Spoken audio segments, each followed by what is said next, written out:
You give me anybody in the world, and if we can find the one right question of asking that person, everything can change for them. Everybody watching this, you are one question away from changing your life. One question away from changing your life.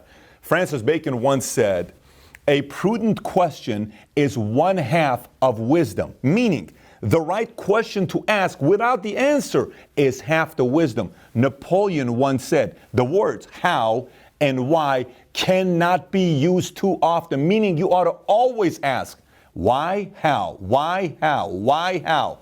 You tell me any great leader, any great coach, any great parent, any great interviewer, any of them, you give me any one of these guys, I will give you a person who is great at asking the right questions, the right questions. Today, I'm going to have you ask yourself 10 questions every entrepreneur must ask. If you work closely with me, you will hear me talk about two different types of people that are the most dangerous people you'll face in business, and let me explain to you what they are. The first one are people who are lazy but ambitious. These are people that are very ambitious. They want the power, they want the fame, they want to get to the top, they want control, but they're not willing to do the work. So in order for them to get to the top, they do by backstabbing, manipulation, games, all that other stuff. As long as you don't get there, they want to get to the top. But the second most dangerous, that are way more dangerous than these guys, are people who are clear on what they want. Let me explain. These guys are clear on their vision and they're clear on who they want to be. What ends up happening when you're clear on who you want to be and you're clear on your vision, 1 year, 3 year, 5 year, 10 year, 20 year, you end up attracting the best talent and you end up maintaining the best talent because your vision is that crystal clear. So question number one for you is, what is your vision on where you want to be and who do you want to be in that vision? The second question you have to ask yourself is, who is your ideal customer? Let me explain. I have many CEOs and entrepreneurs that'll sit right here and I'll ask them, who's your ideal customer? And they'll say, everybody. I said, that's the wrong answer. You can't say everybody. Well, no, Pat, we're holistic. You know, we're hybrid. We want everybody. It's just not how business works. Let me explain to you. Rolls-Royce knows exactly who's their customer. The guy buying a Focus, you are not buying a Rolls-Royce. Louis Vuitton knows who's their customer. Sam Walton, Walmart knows who's their customer. Apple, you know, you go to AT&T. Even Lululemon, if you ever seen this interview, it may be the best interview on YouTube for entrepreneurs. I interviewed Chip Wilson, the founder of Lululemon, who's worth $3.9 billion. I asked him, who's your ideal customer? He said, a 32-year-old female who's career-oriented, making six figures, isn't married, has a cat, but is thinking about getting married. That's my ideal customer. No wonder he built a $12 billion business. So for you, who is your ideal customer? The third question you got to ask yourself is, how big do you want to scale your business? This is a very important question. And a lot of people say, well, I don't know. I guess I'll find out when I go through it and we'll see. It's kind of like getting married to somebody and not having a conversation about having kids. And then she tells you, I don't want to have kids. We should have had that conversation.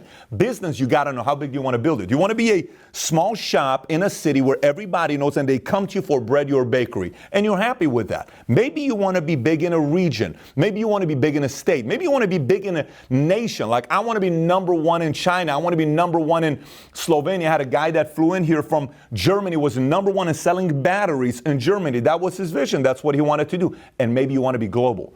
The sooner you know your vision, everybody around your wife, your husband, your kids, your family, anybody that's around you knows what you're doing, which means you know the level of sacrifice, you know the level of details, you know the level of teammates you need, support, board. All of these things has to tie to the vision that you have. So going back to it, this is slightly different than the vision of who you want to be and how you want to be in your industry. This is about how big you want to scale your business. The sooner you know that, the sooner you'll be able to get the team around you to help you scale your business. Number 4 is technical, but I hope this makes sense to you. A lot of people struggle with number 4. Here's what it is. Do you know what formula drives numbers in your business? What do you mean by this, Pat? Do you know what formula produces results that drives numbers in your business? For example, if I advertise here with this commercial and I say this, it produces the highest results.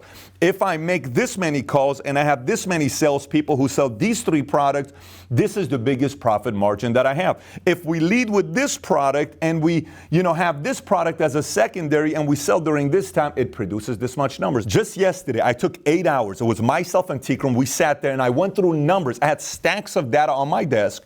And I kept pulling everything. And I pulled out formulas. We have 12 vice presidents all around the country, right? I took everybody's formula and I saw how much money was left on the table for each individual. And then I gave them the formula. If you do this behavior times this behavior divided by this minus this, you would have made an additional $2 million last year. And that number was given to them. Why did that happen? Because I know the formulas. The more you know your formulas that you teach everybody else, you end up increasing your profit margin. But the less you know your formulas and the less you teach it to other people, you end up leaving millions, if not billions of dollars on the table. Next one is kind of tough for the people that are A-type, cocky, confident, maybe semi-arrogant, which is good for business. But this is kind of tough for you to accept. Here's what it is. What are your weaknesses? Let me explain to what I mean by weaknesses. If you're an A-type personality, you're winning, you know your strengths. You absolutely know you're good in certain areas, right? You may be great in sales. You may be great in technical. You may be great with, coding. You may be great with operations. You may be great with biz dev. You may be great with design. You may be great with a lot of different things.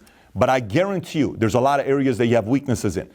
The reason why I wanted to know ASAP what my weaknesses were, which was operations, HR, payroll, systems, all of these things were my weaknesses. I immediately went and hired people that were strong in this area. So my weakness was no longer being highlighted because I hired the right people that were 10 times smarter than me in these 3 or 5 areas that I was weak in. Next question is very simple. Where is time being wasted within what you do on a daily basis? Let me explain to you what I mean by this. There's a lot of people that are doing business. You come to work, you're like, okay, I worked 12 hours today. I worked 14 hours today. I did this, I did that, I did this. But where is time being wasted?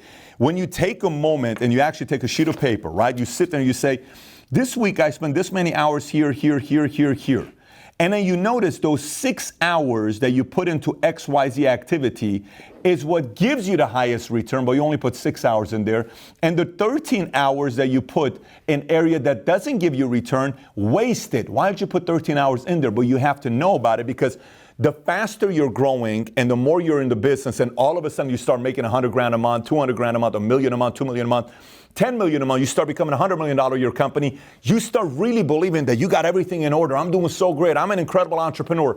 But I guarantee you, there are so many areas of your business that there are leaks in, that time's being wasted, that you have to sit and take an inventory and figure out what those things are and put your time in areas that gives you the biggest return, not areas that doesn't. So that question, where is time being wasted, leads me to the next part. You ever hear people say things like, you're working too much in your business, not on your business, and everybody says it. Yeah, you're working in your business, not on your business, and no one knows what that really means. You're like, what the hell is in? What is on? Like, am I supposed to sit on top of my business? I don't get what is on. Can you please tell me what's in and what's on?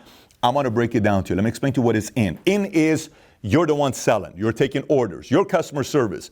You're placing orders. You're doing all the work you're doing because you're in it, right? You're doing all the work within the business yourself. When you're in it, it's growing linear. It's not exponential. It's only linear.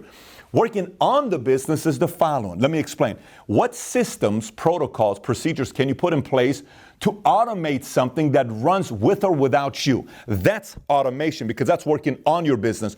What new systems can you add to one department, the next department, this department? Right now, we're buying a $3 million technology. Why? Because this $3 million technology, 4 departments are all going to be automated, which means what is taking today 15 minutes to process one item is going to go down to 2 minutes. That is 7.5 times. That's working on the business. Yes, it costs a lot of money, but it's working on the business. The next one is hiring. Are you hiring properly? The other day, I'm sitting with one of my senior guys and we're having a conversation together. And he says, Patrick, when we hire people, what kind of people do we want? It was a perfect question to ask because we weren't hiring the right people and selling them our culture. So we kept getting people and losing people in a certain department. Whose fault is that? That's our fault. We had to figure out to hire the right people because we knew who we wanted. So we don't have to keep going through it over and over and over again. This is all working on your business, not in your business. By the way, the list is a long list of things that I have here with standards, protocols, et cetera, et cetera, et cetera. Just so you know that a lot of these things about in and on, we're going to talk about at the Vault Conference, which will be taking place in Dallas, May 1st to May 4th. If you haven't yet registered, click on this link over here. And if it's not over here to watch the video, click on the link below to go find out about this Vault Conference. Will be a 3-day conference with you and I talking about all this stuff with business. So earlier I asked you, what are your weaknesses? Because you already know your strength. Remember how I asked you that question? This is a slightly different question, but it's related to it. It's like the cousin of weaknesses. What are your blind spots that you currently have right now? Let me explain what I mean by blind spots. I had a guy I was talking to, runs a very, very successful business. He is growing so fast that he's churning and burning through money. And we had a call together. 3 years in a row, he calls me at the same season saying, we grew so fast, we need $15 million. We need $10 million. And it's not like I need $300,000. I need $15 million, $10 million. Finally, we had a conversation together. It was an hour and a half conversation. I said, listen, for 3-4 years, we've been having the same conversation. Then you panic, then you sell off everything, you go pay this off. This has happened so many times. This is a blind spot. What are you doing about this blind spot? What's a blind spot? Blind spot is you're running out of money, but you're not paying attention to because you're not doing the math. Realize you only have 9 more months of money to make you last for 9 more months. Blind spot, maybe one department is growing so fast, but you don't have enough support there, so you're not going to sustain it in about 9 months. You're going to crash and burn and lose a few people in that department. Blind spot is knowing there's a certain personality you need that you don't currently have, so your retention of clients staying on the books is lower because they're not happy. There's a lot of unhappy customers you have. These are all blind spots. You have to sit there with your core 3 to 5 people and ask, what are some blind spots we have? By the way, the vision, dream, competitive, super competitive, the big thinkers, they don't think they have blind spots. But guess what? Those people are typically the ones that have the most blind spots. All right, next one. This is basic money, basic business. It's what are your conversion ratios? Let me explain what I mean by conversion. Conversion is I come to your site, what percentage actually clicks on the next link that leads to buying a product? What's the conversion ratio? Conversion ratio is somebody comes to my gym, what percentage of the walk-ins end up buying a membership and which membership do they buy? Why? So for instance, if 10 walk in, 2 buy, and the 2 that buy, they buy 1 gym memberships instead of buying sports club memberships, I want to know why are we only converting out of 10, 2, and out of the 2 we're converting, why are we selling the cheapest membership? So 3 things to study over there. 1, what can we do to have more walk-ins? Number 2, what can we do to close 40% instead of 20%? And 3, what can we do to upsell and just sell these basic programs so our guys maybe are not that good in sales? In every area of your business, you have to look at your conversion ratio. The more areas you have conversion ratios and percentages, the more areas you can improve. And all of a sudden, your profits goes from 18% to 42%. It's that astronomical if you actually study your conversion ratios. Last but not least, very important question. It's something that's on my mind all the time. Who are the next 3 leaders you're building? Very simple. Who are the next 3 leaders you are building? Every time I have my executive meetings, whether it's new business, processing, client retention, no matter what department, marketing, sales, every conversation I have is, who are the next 3 leaders you're building? You know why? Because leadership development in any department helps you exponentially grow. In every single company you show me that's growing, there are new leaders being built and born because the system is built in a way to develop new leaders. The more leaders, the more you skill. So the question you got to ask yourself, grab a paper and pen. Who are the next 3 leaders I'm really building? And if you don't know the answer to that question, that's a very big problem. You have to immediately have the next 3 people you're building so your business keeps continually growing. So by the way, this is one of those things you got to go back and go through every single one of the questions to answer them, but there's 2 things I want from you. Number 1, you may have some questions right now. Whatever questions you got, send me a tweet at Patrick Bet-David. That's my handle. The second thing, if you have deeper questions, this is exactly what we're going to be doing at the Vault for 3 days. Click on the link below to register. Cannot wait to meet you and your business partner in Dallas. And yes, if you haven't subscribed yet, click on the link below to subscribe. Take care, everybody. Love you. Bye-bye.